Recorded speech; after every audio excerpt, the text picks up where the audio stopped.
दिखा? बहुत ही थे, मेरिटोरियस स्टूडेंट्स थे, उनको विदेश ले जाया गया।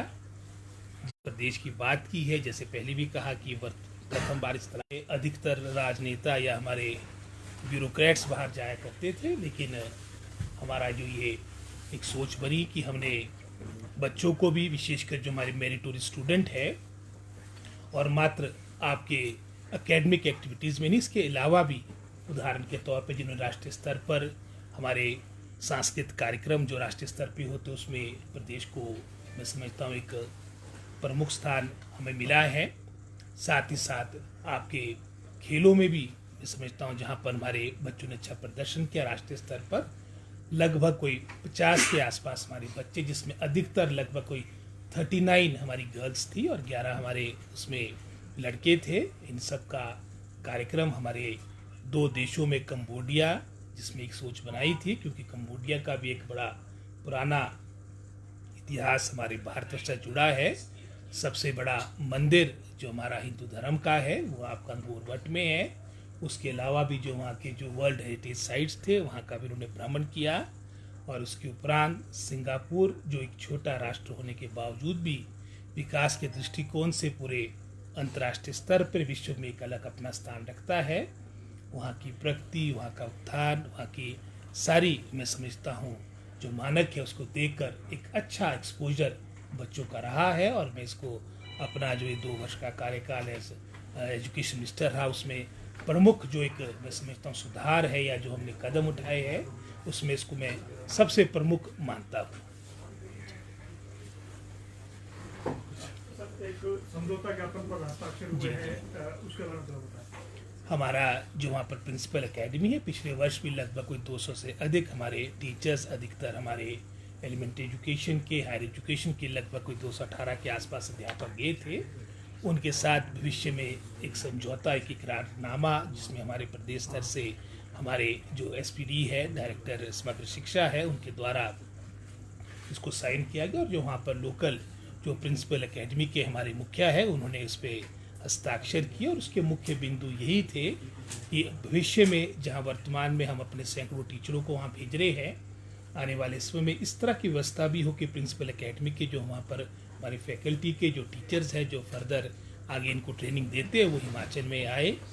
तो ये भी एक आने वाले समय में एक मैं समझता हूँ सोच बनेगी, क्योंकि यहाँ से सैकड़ों को वहाँ भेजना और वहाँ से मात्र मैं समझता हूँ 5-7 लोग हिंदुस्तान आएंगे, हिमाचल आएंगे, तो एक मैं समझता हूँ इकोनॉमिकली भी ठीक पड़ेगा। और साथ ही साथ जो हमारी बेस्ट प्रैक्टिसेस है वहाँ पर उसको हम प्रदेश में कैसे अडॉप्ट कर सके।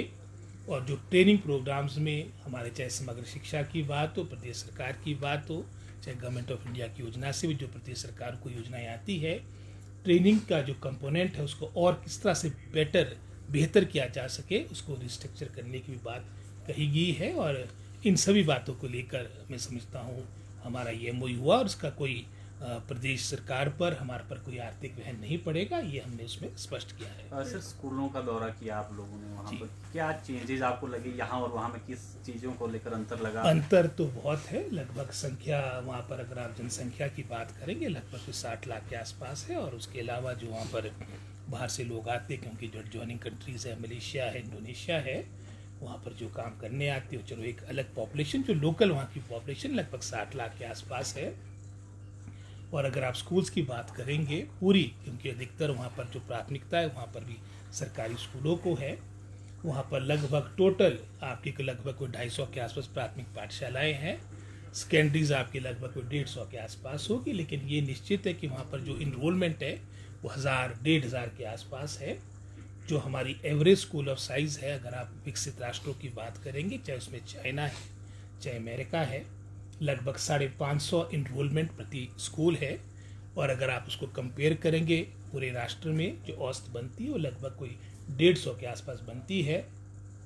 और वही तुलना अगर हम हिमाचल प्रदेश में करेंगे, ये लेस देन 50 है, लगभग कोई 48 के आसपास हमारी एवरेज स्कूल का साइज़ है।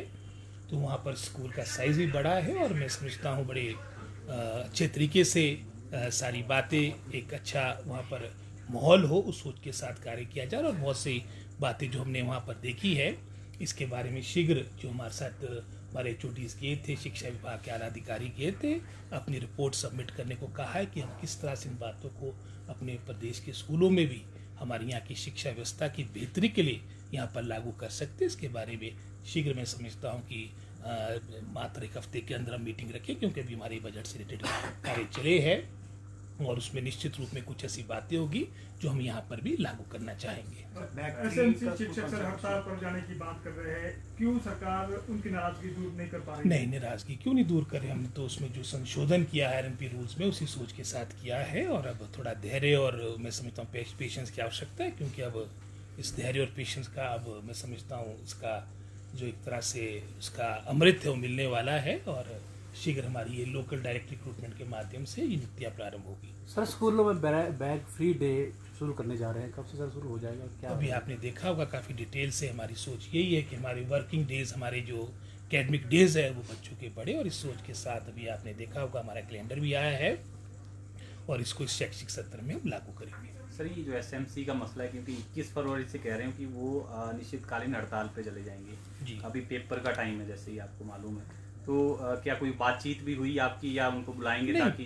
पीछे मेरे पास आए थे, मेरे इस डूअर से पहले मेरे पास आए, तो मैंने आश्वासन दिया था कि हम इसमें लगे हैं और सिंसियरली लगे हैं और आप थोड़ा धैर्य रखिए और ऐसे टाइम में जब काम बनने वाला है एक अच्छे माहौल में, माहौल अच्छा रहेगा तो सबके लिए ठीक रहेगा।